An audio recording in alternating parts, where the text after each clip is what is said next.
Like for example, algebra. So what do you think is important? But I think my 1 year there in Harvard gave me like 33 years of GP knowledge that I've never had. When I wake up in the morning, what do I feel about this? I don't think it's a systemic issue. I genuinely believe that it is a societal issue that we should all be concerned about. Education is just beyond academics.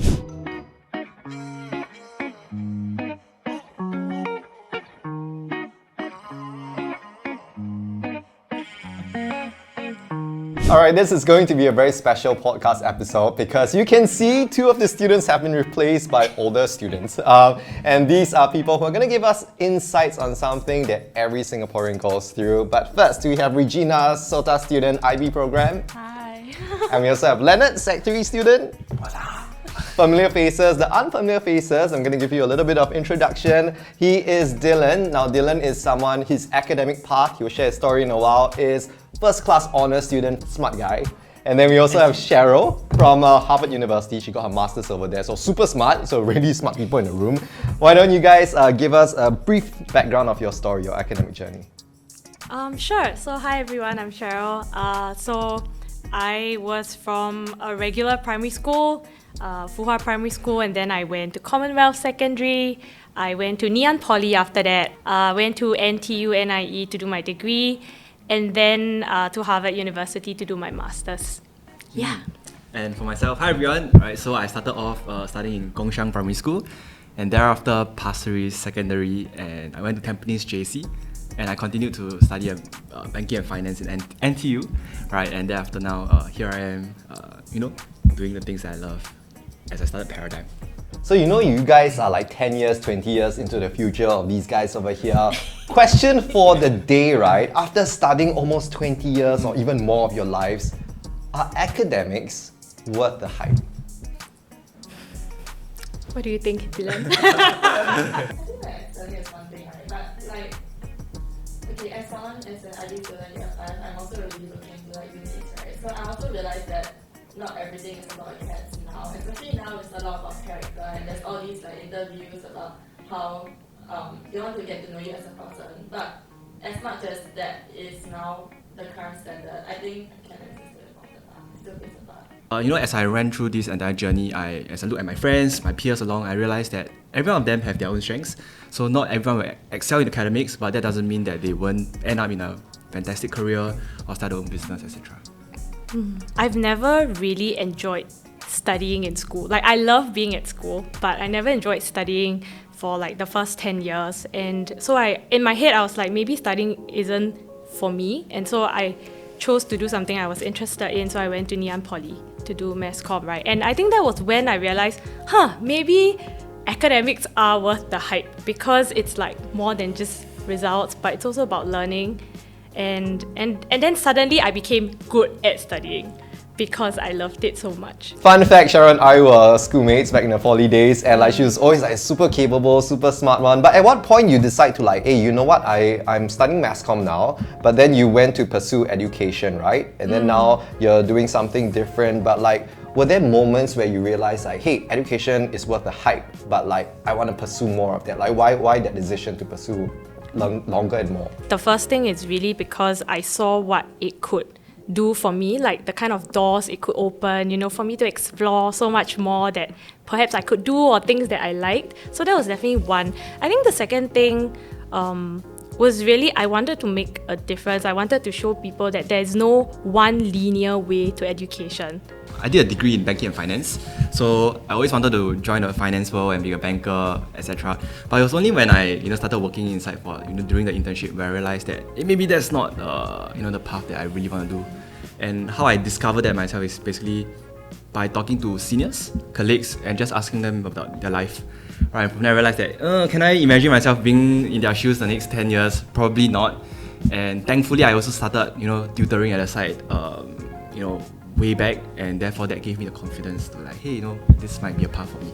Some people argue that why academics is not important is because for example algebra, you don't say I have 3x minus 1 students, you don't use that in real context.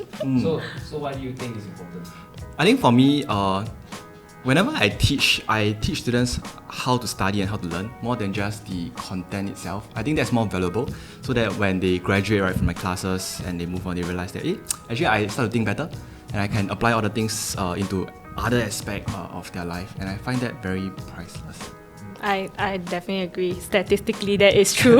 Now, okay, Cheryl, you didn't just stop at local university, right? You went all the way to Harvard, and for some students or even parents, they dream of Ivy League universities, and you've been there, done that.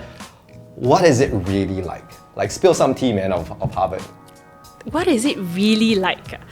I think when you watch like Netflix movies, right, like teen dramas where, you know, they have like all these huge banners like, oh, I hope to get into this Ivy League or that Ivy League. I mean, I watched a couple of them, and the truth is it really does look like that. Like, the hype is so much, and these institutions, because they are so popular, right, they almost are like a brand, you know, where everyone is like so excited about, and parents send their kids to school and they're all so proud, they're all wearing Harvard tees. It's so amazing. They were not lying when they said that you would meet so many bright minds there from all over the world. But I think my 1 year there in Harvard gave me like 33 years of GP knowledge that I've never had. But I also feel that sense of trying to keep up, like the imposter syndrome was real every single day.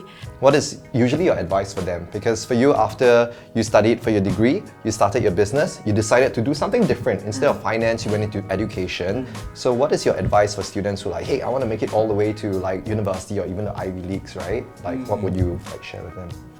I always encourage my students to go and find seniors and alumni that have been through, so that, you know, they can give like more relevant advice. So for myself, let's say you talk about Ivy Leagues, I don't have that experience in Ivy Leagues, so I always like, you know, match to maybe some of my peers, friends, or even teach them how to use like LinkedIn, right, to find like people around the world and just get advice. Because that's what I did for myself when I was in pre-university, thinking about life, thinking about like which course. So I just did like a random Google search and just meeting random people, right, and learning from them. You went to JC, right? How do you figure out what you want to do? Okay, so that's so I shared that during JC, right, every 3 months I changed my aspiration. First 3 months I want to be a doctor. Next 3 months I want to be an engineer. Then after the next 3 months I want to join the politics. You guys raised certain points where, yes, it's important, and Regina and Leonard have agreed to that also, but there are also other aspects in terms of exposure, experiences, network, knowing or learning from people who've been there, done that. So really, like, looking back on your entire journey, is there anything that you have done? Because they're like year 3 and year 5, right? Like, and sometimes in hindsight, we would have like, hey, if I had done this or made this decision differently, maybe my life would have been different. For example, you could have been a politician, but like you made a certain decision, it changed your whole life. So looking back on your whole education journey, is there anything you would have done differently? For me, it is actually a no.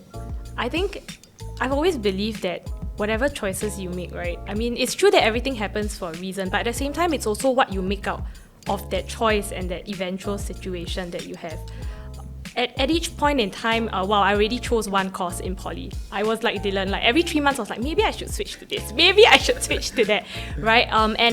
And while I know that there's so much information out there's so many networking opportunities, you have advice from everyone else, at the end of the day, for me, it was just a very simple question. When I wake up in the morning, what do I feel about this?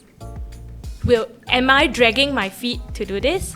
Or is this something that I'm okay with waking up at 6 a.m. for? So I was an educator. Yeah, and I think that to me was just a very clear indicator that, okay, this is what I want, I've made this choice, I will do my best, full stop. So it's very important to have like passion for your own interests? Or? Yeah, I think it's not just passion, but also I guess with a bit of reasonable decision making, right? If every day I change my passion, then that's also not really a passion, right? Like, or every day I decide that I'm going to switch subjects or like switch choice of study. But I think that that's an important thing, whether in education or even beyond your academic journey after that. So both of you, in a sense, you have been or are in education. What do you think, right? Looking at students these days, knowing the system in Singapore, whether we're talking about academics are hyped up or not, what do you think should change or be different in the whole system, our whole structure? Is it possible for me to deviate slightly a little bit in my answer? I don't think it's a systemic issue.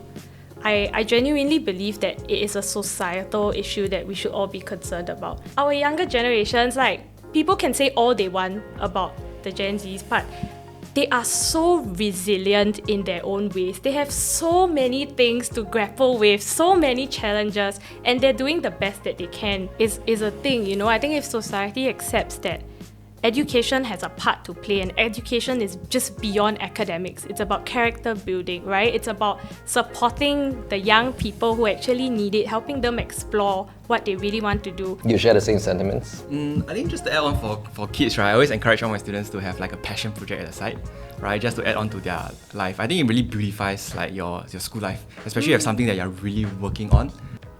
In your opinion, which is more important, skills or academics? Ooh. That's a really hard question. I think maybe at the start when you're still schooling, maybe academics play a bigger role. But eventually when you head out or you are in poly with your own specialization, then that's where skills will overtake and supersede academics. So I think at that period, academics is still important. If I want to be greedy, I would say both. Because your life skills are something that you learn, right? As in your CCAs, there are skills that you pick up that are technically not academics, right? Even in your everyday life, how you interact on social media, how you interact with your family, your friends, those are actually skills too. They're just soft skills, right? And they prepare you for every step of your life. And academics is just one way to learn. So that's important, but I don't think you can pick one or the other. It just has to be hand in hand. I actually agree with Cheryl because I'll give you perspective and example, right? Like we've dealt and interacted with a lot of students who go into the workforce, and there are some who have straight A's on their paper, brilliant students, academically like amazing, but they lack the soft skills. And they're really smart, but they don't know how to communicate, they don't know how to interact, they don't know how to really do certain things beyond just the academic scope, right? And then at the same time, there are those who may not be as good in terms of results, but they are street smart. They really know the people's skills, they know how to survive in situations. And if you have a balance of both, the paper qualification gives you a lot more opportunities. It opens so much more doors, right? But at the same time, if you have the life skills, it's going to take you so much further. So I think if you balance both, it really opens so much more to the world that you can explore.